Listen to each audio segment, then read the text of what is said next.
Au début, j'ai rejoint l'an dernier le Carnet politique, où j'écrivais des articles. Et enfin ça, cette première expérience un peu médiatique, elle m'a beaucoup plu. Et à la rentrée, en fait, puisque j'ai changé d'université, je suis revenu en France pour intégrer l'école W, donc une école de création de contenu numérique. Et puisqu'on commençait vraiment tard les cours, on a commencé genre mi-octobre, un peu pour m'occuper, pendant cette rentrée où j'étais à Paris, j'ai lancé le Micro du Carnet, donc une chaîne YouTube sur laquelle je faisais des interviews et puis des reportages politiques. Enfin, en fait, avec des potes, on allait dans un meeting. Et puis simplement, on s'amusait un petit peu, on essayait de choper des interviews un peu à la volée. Et puis moi je me suis bien amusé à le faire. On a réussi à avoir des interviews de Benoît Hamon, Dupont-Aignan, Bruno Le Maire. Et puis on avait aussi fait un reportage par exemple à la primaire.org pour revenir un peu sur le côté démocratie participative. Enfin voilà, c'était marrant parce que chaque interview, chaque reportage était unique à faire. Et donc, ouais, donc c'était bien marrant.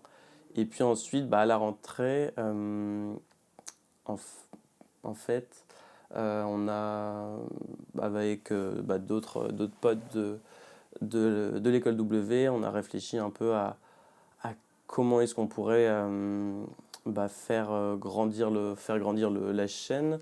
Et on s'est posé pendant quand même bien 2-3 mois à réfléchir à vraiment à ce qu'on avait, notre stratégie éditoriale, à ce qu'on avait envie de créer, quels étaient vraiment les besoins des jeunes en matière d'information politique aujourd'hui. Et on s'est dit que ça pouvait être pas inintéressant de créer un média qui soit déjà exclusivement sur les réseaux sociaux, sans site ou rien, et simplement en apporter en fait l'information là où on est déjà, c'est-à-dire sur les réseaux sociaux. Et puis surtout par rapport au fond, créer un média qui soit pédagogique et qui soit un peu marrant, voilà, un peu frais, quoi. Et essayer d'aborder voilà la politique sous un angle un peu original, un peu jeune.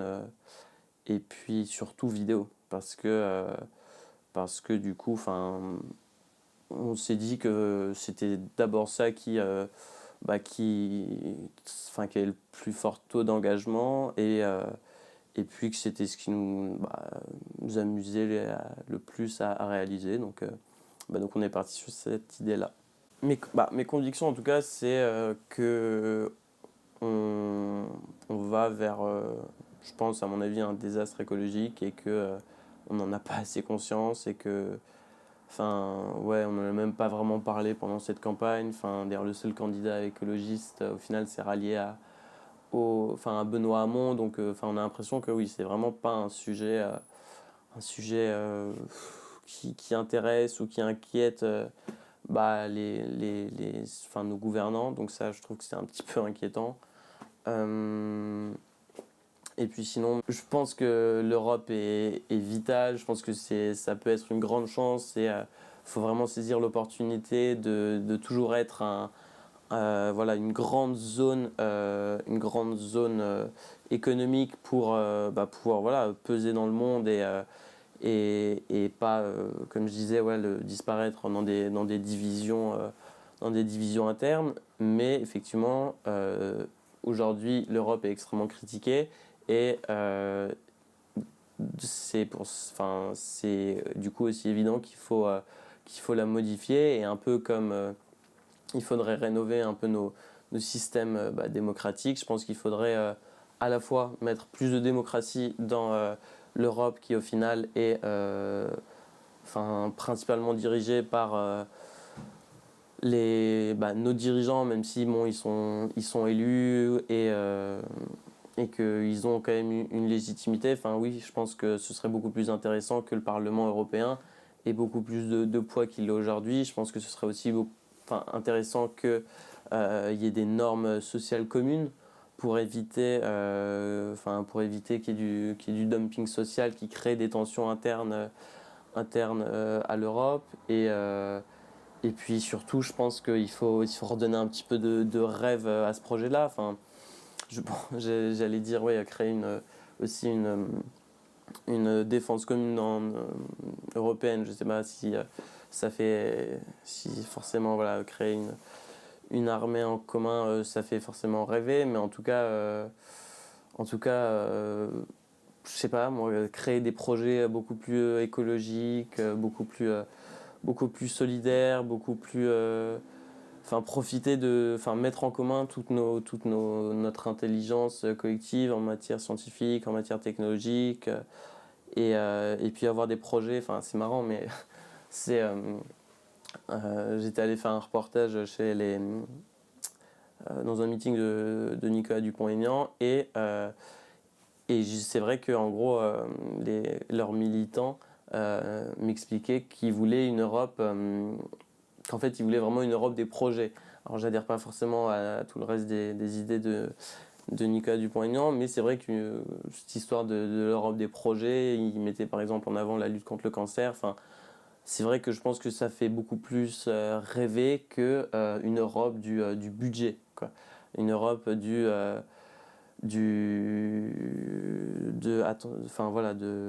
normes budgétaires, et avant des enfin voilà. Donc ça c'est voilà, je pense que j'en ai dit pas mal là-dessus. Et si et du coup, ouais, juste puis pour voir encore un peu plus loin, je pense que effectivement, bah, on a besoin vraiment d'avoir une transition écologique, et puis on a besoin de réfléchir aussi, pour une fois, sur le long terme, de réfléchir pas uniquement à sa propre réélection, avoir un point de croissance en plus ou un point de chômage en moins pour pouvoir ensuite aller gratter un deuxième, un troisième, un quatrième mandat. Je pense que c'est important qu'on arrête vraiment que les hommes politiques et les femmes politiques arrêtent de voir sur le court terme, et voient un petit peu sur le long terme. Enfin, si on voyait un peu plus sur le long terme, enfin, on verrait que l'écologie que le monde est un peu mal en point, et qu'il faudrait peut-être commencer maintenant à réfléchir à des solutions durables. On verrait que aussi la technologie un petit peu, enfin, en tout cas, je pense, va faire progressivement disparaître tout ce qui est travail manuel. 80% enfin non, peut-être pas 80%, mais la majorité des tâches aujourd'hui, du travail aujourd'hui, et que c'est important aussi de commencer à réfléchir à comment est-ce qu'on va faire de ces progrès technologiques une force, un atout, pour nous permettre de s'émanciper, d'avoir plus de temps libre, consacrer notre temps à des activités plus intellectuelles, plus créatives, et pas au contraire que cette technologie-là, qu'on soit soumis à cette technologie-là, je suis pas en train de dire qu'on va se faire tuer par des robots, mais je suis en train de dire que la robotisation peut tuer l'emploi, mais enfin, ça me réjouit si derrière chacun a de quoi vivre en fait, et que ce soit pas du coup des avancées technologiques au service d'une minorité qui va profiter du coup tout simplement de ces comment dire ça, enfin ouais, d'une minorité qui va profiter de